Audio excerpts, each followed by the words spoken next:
Spatial temporal analysis is widely applied in various fields including environmental science, epidemiology, climate study, transportation planning, urban development, and more.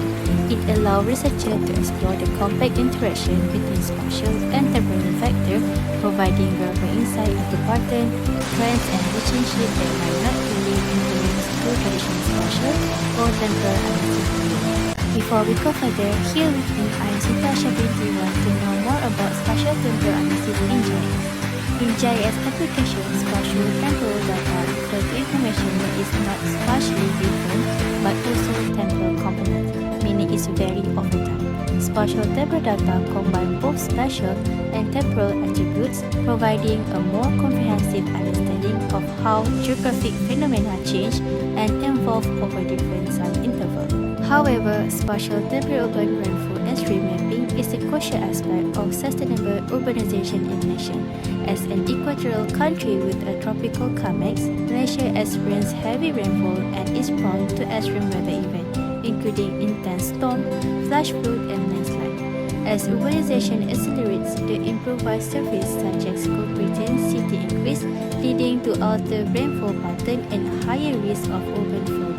We need to know rainfall distribution refer to spatial and temporal pattern of rainfall over a specific area.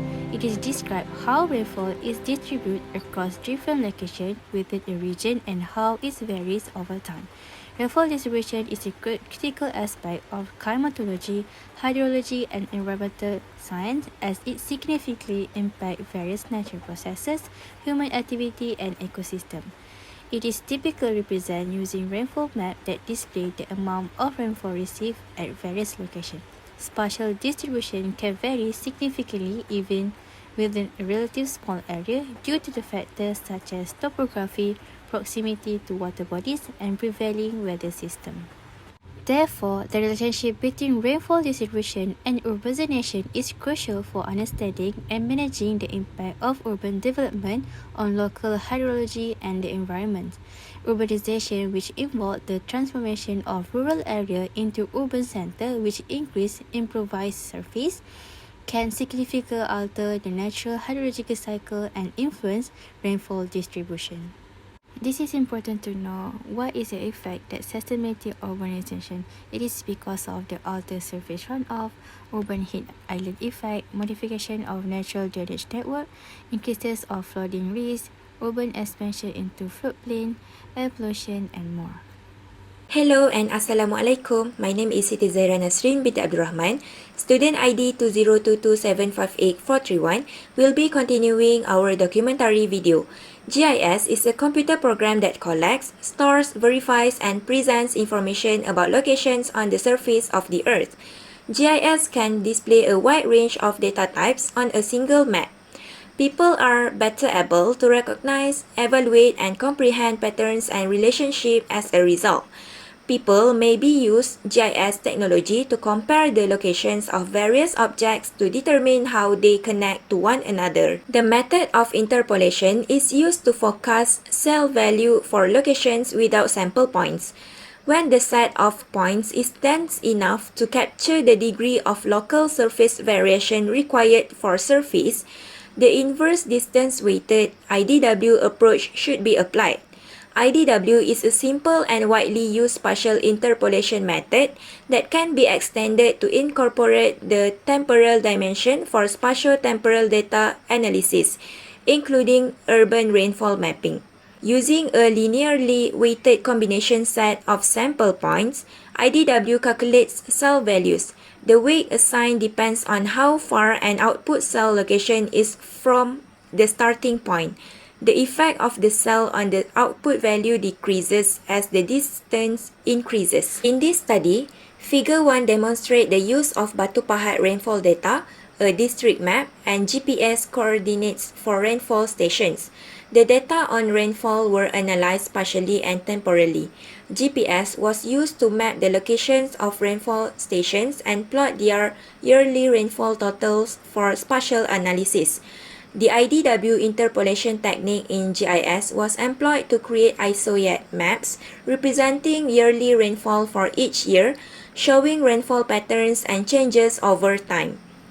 The study also used graphs to assess annual rainfall changes for each station and identify extreme events over the 10-year period.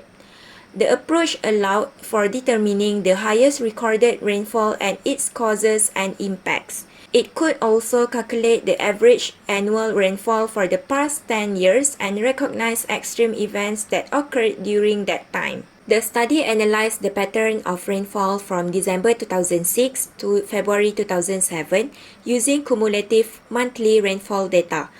The analysis revealed that heavy rainfall occurred during this period in Batu Pahat.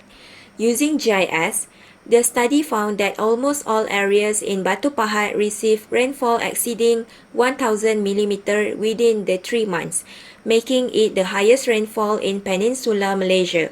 The results from GIS were compared with ISOYAT maps produced by the Department of Irrigation and Drainage, DID, which confirmed the heavy rainfall in Batu Pahat during the same period as shown in Figure 4. The comparison showed that both GIS and DID ISOYAT maps indicated rainfall exceeding 1,000 mm, validating the effectiveness of GIS in rainfall analysis and mapping. Moving on to the planning strategies on sustainable urbanization.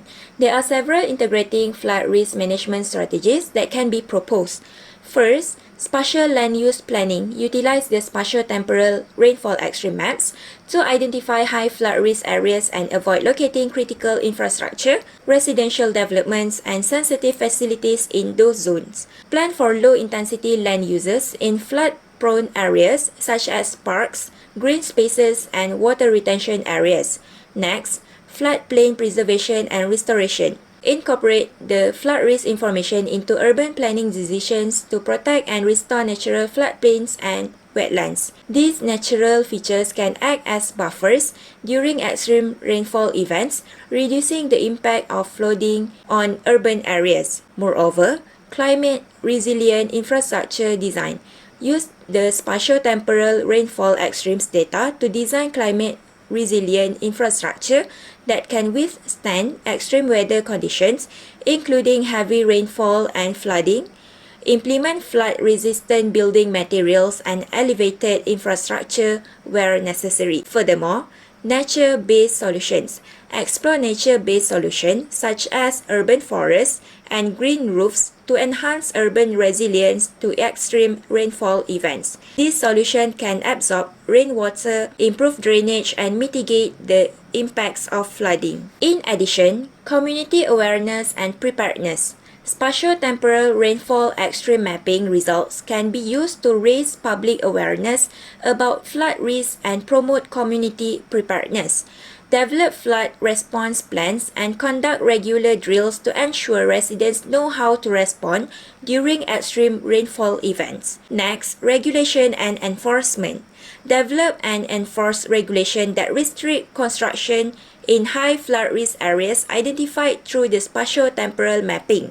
Ensure that new developments adhere to flood-resistant building codes and sustainability guidelines. Lastly, develop adaptive planning and policy frameworks that can respond to changing rainfall patterns and future climate uncertainties. This flexibility will ensure that urbanization strategies remain relevant and effective over time. By adopting these planning strategies, cities can promote sustainable urbanization, reduce vulnerability to extreme rainfall events, and enhance overall climate resilience.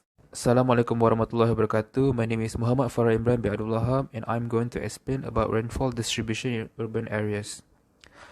So rainfall distribution in urban areas can differ from rural or natural areas due to urban heat island effect, changes in land use, and altered surface conditions. Urbanization can lead to increased impervious surfaces that prevent water from infiltrating the soil, leading to changes in the rainfall distribution patterns. Urban areas typically experience the following rainfall distribution characteristics. Firstly, we have increased intensity. Rainfall events in urban areas tend to have higher intensities compared to rural areas. This is because impervious surfaces causes rapid runoff, leading to localized intense rainfall. Next, we have shorter duration.